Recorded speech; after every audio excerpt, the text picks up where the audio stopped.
ያላለቀ ጉዞ ለሴቶች ሕይወት ጉዳት አልፎም አባጣና ጎርባጣ ሆኖ እያስቸገረ ያለውን እንቅፋት ሁሉ የማስወገድና የማቃናት ጉዞ ተገባደደ እንጂ አላለቀም። ያላለቀ ጉዞ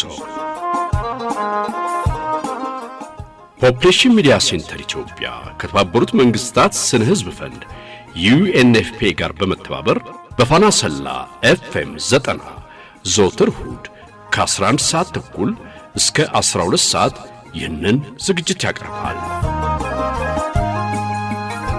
ያላለቀ ጉዞ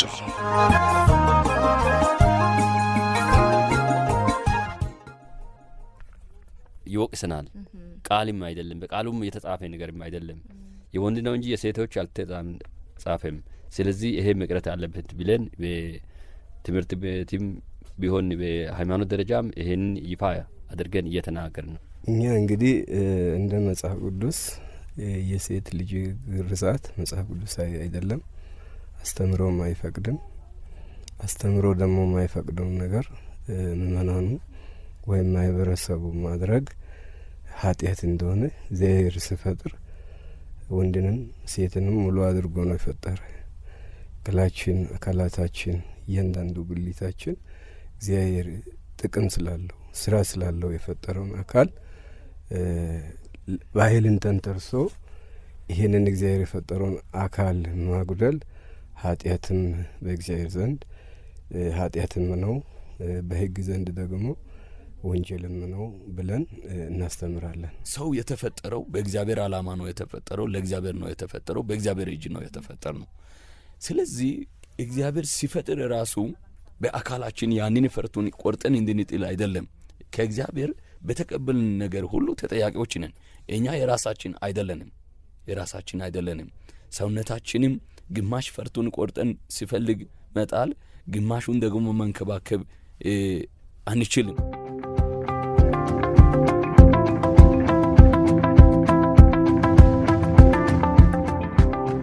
ጤና ይስጥልን ውድ ያላለቀ ጉዞ አድማጮች እንደምን ከርማችኋል?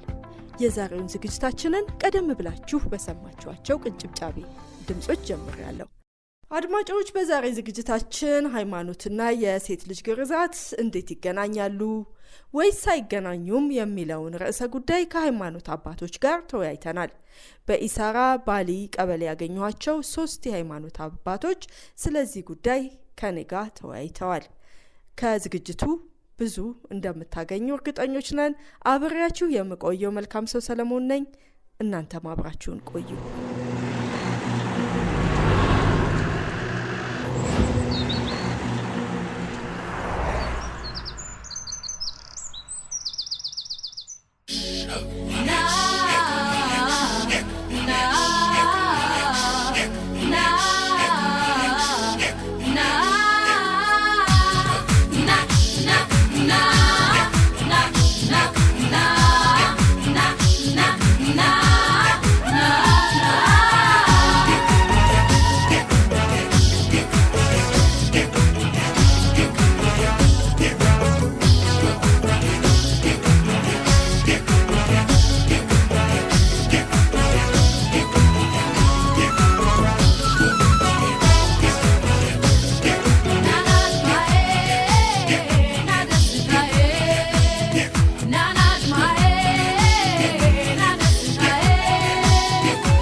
የለምና ተማር ተስጨንቅ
ታደለ ይባላለሁ።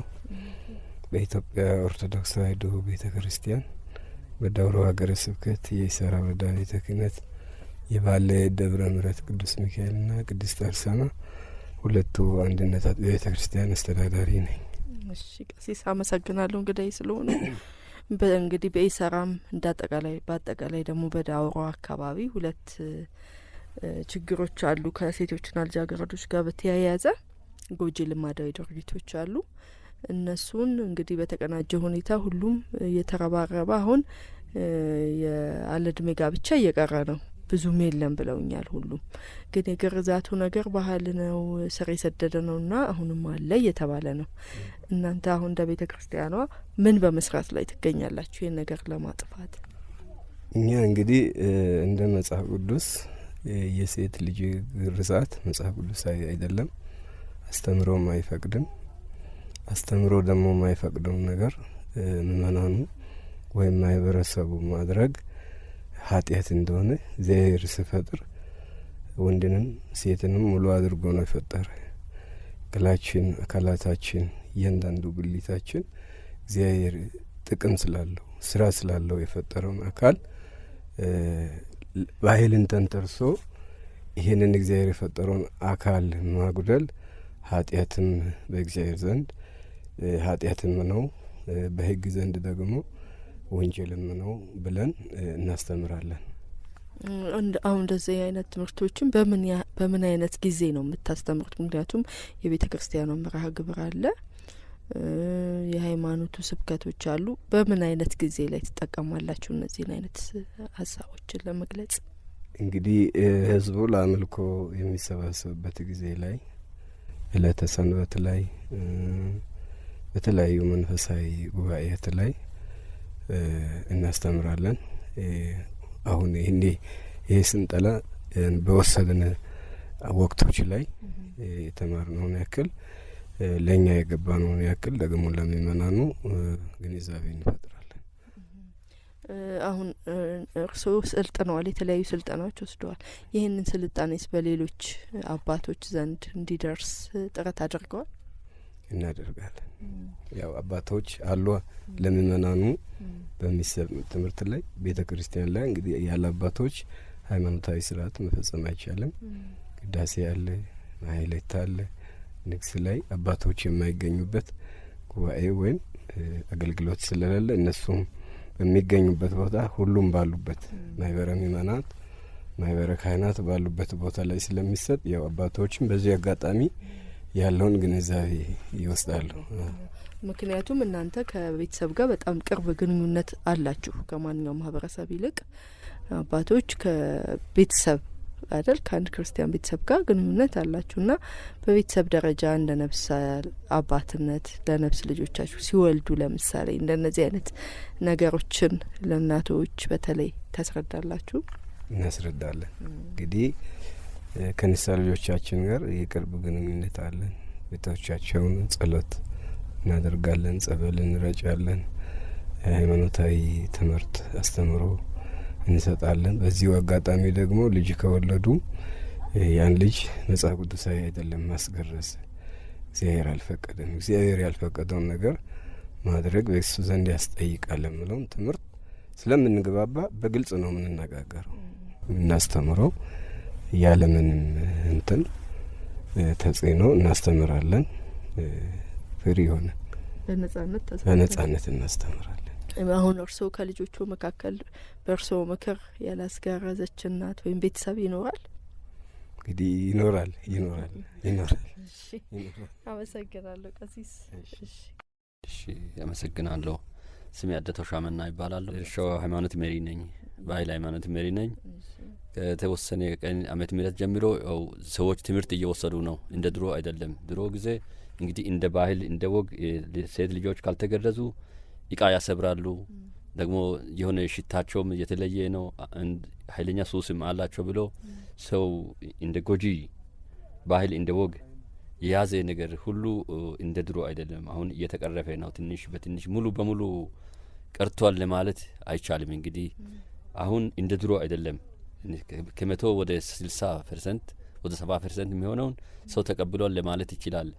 በየቦታ በሃይማኖት ተቋምም ደግሞ ወረዳ ባለድርሻ አካላትም ወደ ቀበሌ ወርዶ ይሄንን ትምህርት እያስተማሩ ነው። ሙሉ በሙሉ ባይወስዱም እንደ ድሮ አይደለም፣ እየተሻሻለ ነው። እናንተስ ምን ታደርጋላችሁ? እኛም እንግዲህ እኔ እንደ ሃይማኖት ተቋም ይሄ እንግዲህ በእግዚአብሔር በኩልም የእግዚአብሔር አካላችን የእኛን አካል የሴትም የወንድንም አካል እግዚአብሔር የፈጠረውን ቆርጦ መጣል በጣም ኃጢአት ነው።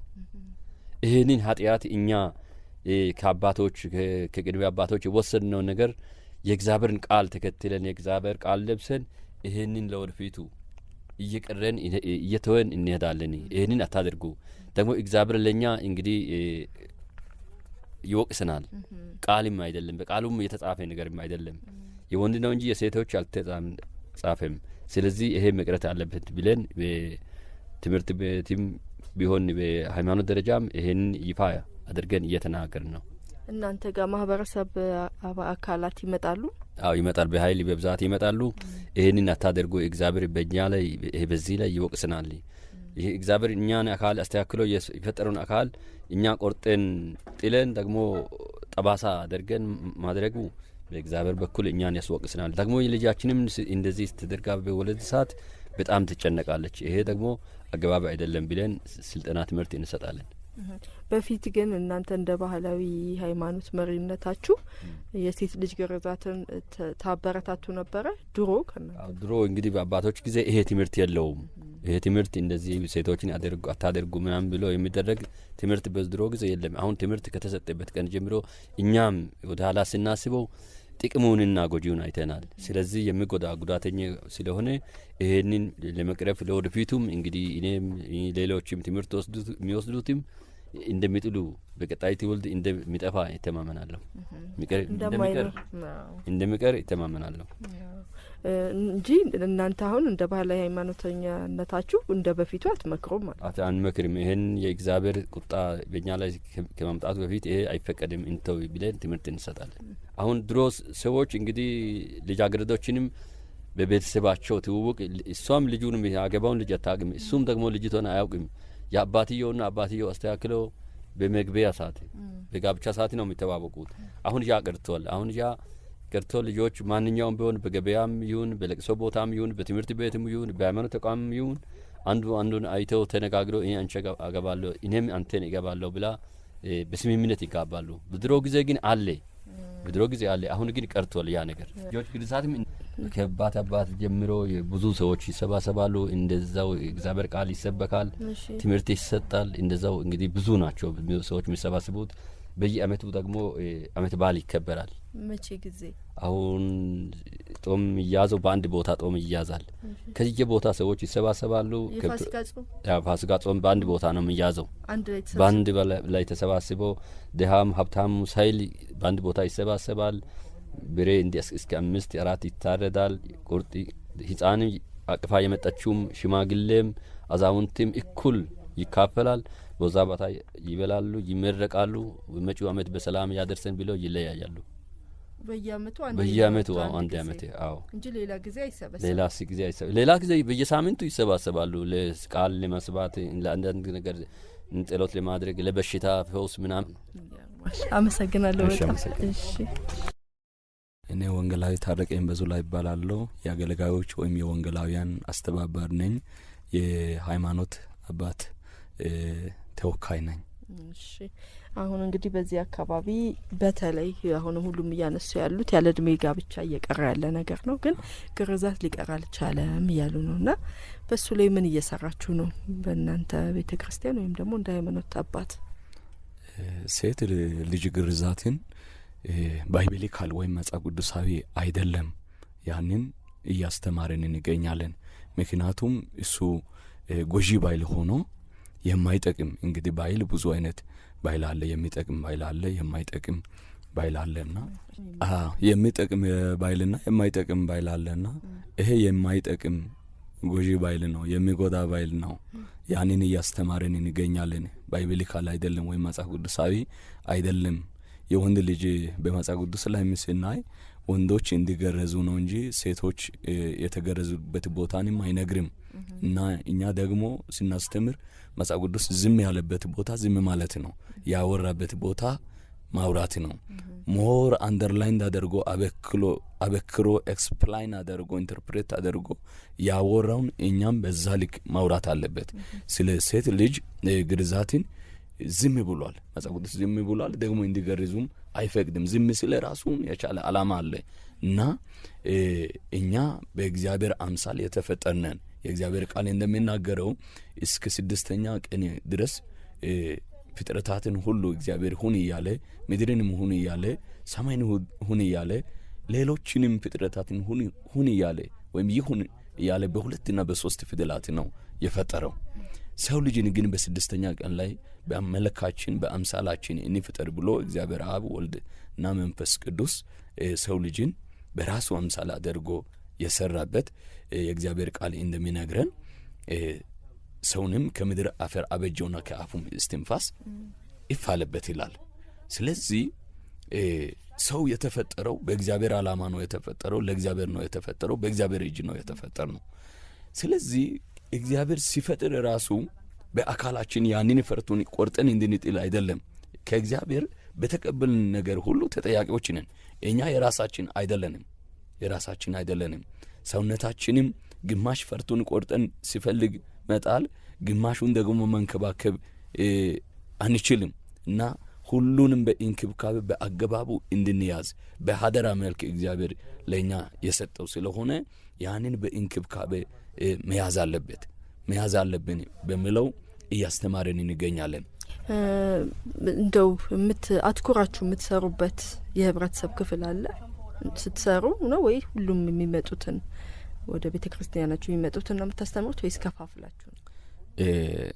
እየተከፋፈለን በየኑሱ አሁን እኛ ጋር ወደ 10 ወደ 12 የሚያክል የዞን አመልኮ ፕሮግራም አለ። በዛም ሄደን እያስተማረን እንገኛለን። ምክንያቱም ሴት ልጅ ያፈርቱ ከተቆረጠ አስቸጋሪ እንደሆነ በአደጋ ላይ እንደሚጥል በወልድ ምክንያት ጊዜ በዛ ኬዝ በጣም በጭንቅ በምጥ በስቃይ በጣሪ እንደሚወልዱ በጣም እንደሚጨነቁ ያንን እናስረዳለን። ያ ብቻ አይደለም፣ ደግሞ ያ ሴክሲን በሚናደርግበት ጊዜ ያ ፈርቱ ደግሞ ስቲሙላንት አድርጎ የሚያነቃቃ ክፍል ነውና ያ ፈርቱ ደግሞ ተቆርጦ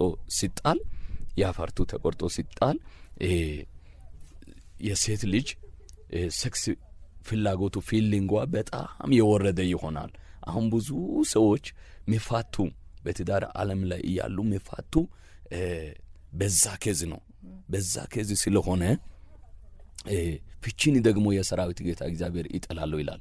የተፋታችውን ደግሞ ሚያገባን አመንዝራ ይላል። አመንዝራ ደግሞ መንግሥተ ሰማያትን እንደማይወርስ ሁሉ ያንን እያስተማረን እንገኛለን።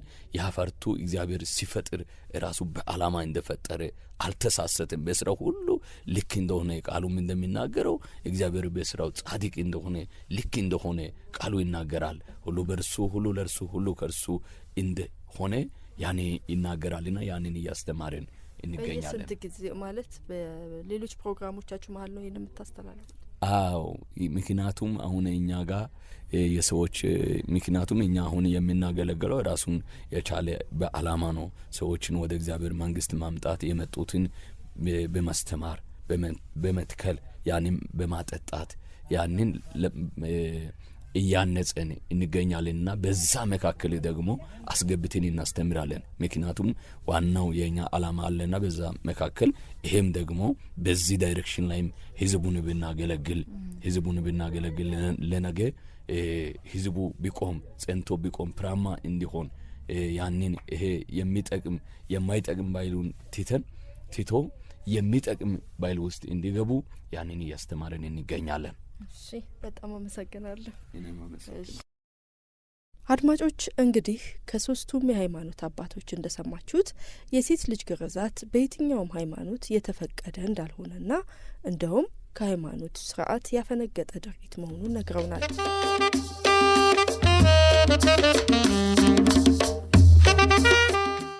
ያላለቀ ጉዞ።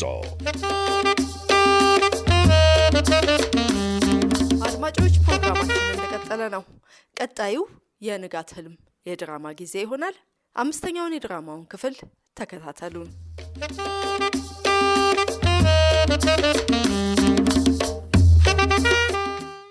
ያላለቀ ጉዞ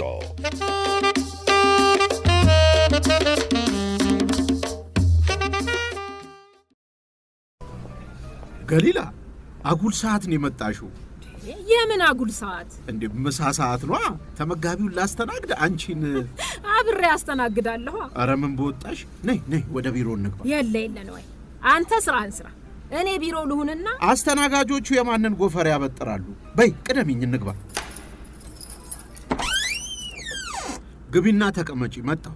ነዋይ ምሳ ልታመጣ ከሆነ ያልበላ እንዴ? ለምን? ከቤቴ በልቼ ነው የመጣሁት። ትንሽ ኧረ እኔ ማርም አለስ ግባና የመጣሁበትን ጉዳይ ልንገርህ። ይልቅ እንዴ የተጣደፈ ነገር ምንድን ነው?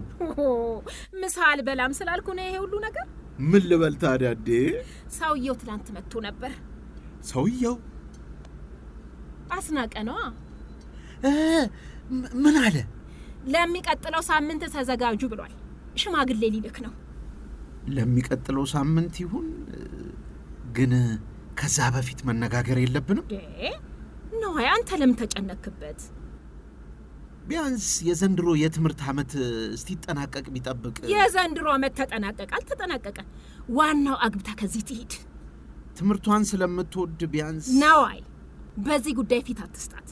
ርብቃ የወንድማችን አደራ ናት። እሱ በህይወት ቢኖር ኖሮ ያለ የሌለው ሳይል ይድራት ነበር። እሱስ እውነትሽን። ስለዚህ እኛ ማስቀደም ያለብን ትዳሯን ነው። ከፈለገ አስናቅ አግብቶ ወደሚኖርበት ከተማ ከወሰዳት በኋላ ትምህርቷን ያስቀጥላት። አይመስለኝም። ልጅቷ የመጣላትን እድል ልናበላሽባት እንችላለን። ከዚያስ ርብቃ አንተ ጋር እየኖረች ትምህርቷን የምትጨርስ ይመስልሃል? ጀንበር ሰላም ስትሰጣት አይደል? የጀንበር ሁኔታ ሲያስመርራት ባለፈው እንደሞከረችው ጠፍታ እናቷን ፍለጋ ወደ ዋና ከተማ ትሄዳለች። ትምህርቷ ተበላሸ ማለት አይደለም። ያኔማ ያበቃል። ስለዚህ የሚቀጥለው ሳምንት ሽማግሌዎቹን ተቀብለን ማስተናገድ፣ ከዛ የሰርጉን ቀን መቁረጥ በቃ። ከዛ በፊት ግን አንድ ነገር ማድረግ አለብን። ደግሞ ምን ቀረህ ነው? እናቷ ማወቅ አለባት። እሷ ካልተስማማች እኔ ከዚህ በላይ አላስታመማችሁ። እናቷ ተስማማችም አልተስማማችም ርብቃን እድራታለሁ።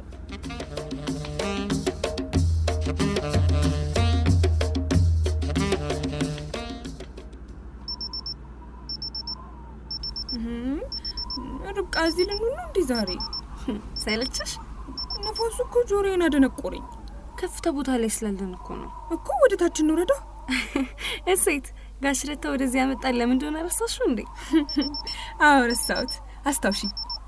እውነትም ነፋሱ አስመረሮሻል። ባይሆን አርፈሽ መሳሪያው የሚቆጥረውን መዝግቢ። እስካሁን የመዘገብነው አይበቃም እንዴ? ስራውን አልወደድሽው? እኔ በበኩሌ ደስ አላለኝ። አንቺስ? በጣም ደስ እያለኝ ነው የምሰራው። ትምህርትሽን ስጨርሽ የሜትሮሎጂ ሰራተኛ ልትሆኚ ነው? አይ እኔ እንኳን ሌላ ነው መሆን የምፈልገው። ልንገርሽ፣ ያው ዶክተር መሆን ወይም ፓይለት መሆን። ይጂ ሴት ደግሞ እና ምን ልትይ ነው? ክፍላችን ግድግዳ ላይ ከተለጠፈ ወረቀት ምኞትሽን አላሰፈርሽም? እኔ ዶክተር፣ መሐንዲስ፣ ፓይለት ሁሉም ተማሪ ወረቀቱ ላይ የለቀለቀው እነዚህን ነው። ሳታይ አታውሪ። እኔ ትምህርት ቤታችሁ ከመግባቴ በፊት የተጻፈ እኮ ነው። ለካ ለዚህ ነው የከፋሽ። እሺ ቆይ ምን መሆን ነው የምትፈልጊው? ህግ ነው የምማረው። በአንቺ ቤት ክፍላችን ግድግዳ ላይ ያልተጻፈ ነገር መምረጥሽ ነው? ታዲያ ልብሽን ሳላንጠላጥል እንድነግርሽ ፈለግሽ? ለማንኛውም ተሳክቶልሻል። አንቺ ሴት፣ እነዚያ ሰዎች የምን ሰዎች? ቆይ ቶሎ አትዙሪ። ከኔ በስተግራ ወደ ወንዙ አቅጣጫ እየሄዱ ነው።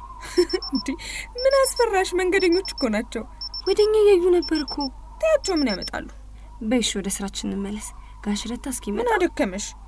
እንደውም ያውልሽ ወንዙን ተሻግሮ እየመጣ ነው። ወይኔ እስካሁን እኮ የመዘገብነው ትንሽ ነው።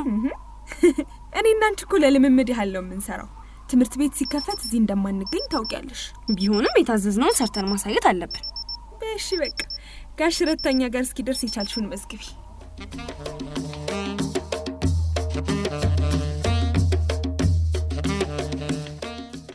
ደህና ዋልክ አጎቴ። ርብቃ መጣሽ? ግቢ እንጂ። እንዴ እንደ እንግዳ በር ላይ መቆም ምንድን ነው? ስራ ይዘህ ከሆነ እኮ እንዳላቋርጠ ብዬ ነው። እንኳንም መጣሽልኝ። የሳምንት ገቢና ወጪ ሂሳብ እየሰራው ነበር። ታግዢኛለሽ? ደስ ይለኛል አጎቴ። በሩን ዝጊው፣ የተመጋቢዎች ድምጽ እንዳይረብሽን። እሺ። የታለ ሂሳቡ? ያስከው መዝገብ ነው? ቆይ አትቸኩይ። ከዚያ በፊት ከረታ ጋር በመዋላችሁ ምን እንደተማራችሁ መስማት ፈልጋለሁ። ዳታ መሰብሰብ፣ ደረቅ አየር፣ የነፋስ መጠን። ደስተኞች ናችሁ ወይስ እኔ አብራችሁት ዋሉ ስላልኩ? ትላንት ብቻ ሴት ነፋሱ አስመረራት እንጂ ደስተኞች ነን። ጎበዞች። ርብቃ ዛሬ ከረታ ጋር እንደተመለስሽ ወደ እኔ እያልኩሽ ብቻችንን እንድናወራ ፈልጌ ነው። ምንድነው አጎቴ? እማዬ አይዞሽ፣ እናትሽ ደህና ናት። እንዲያውም ዛሬ ደውዬ አውርቻታለሁ።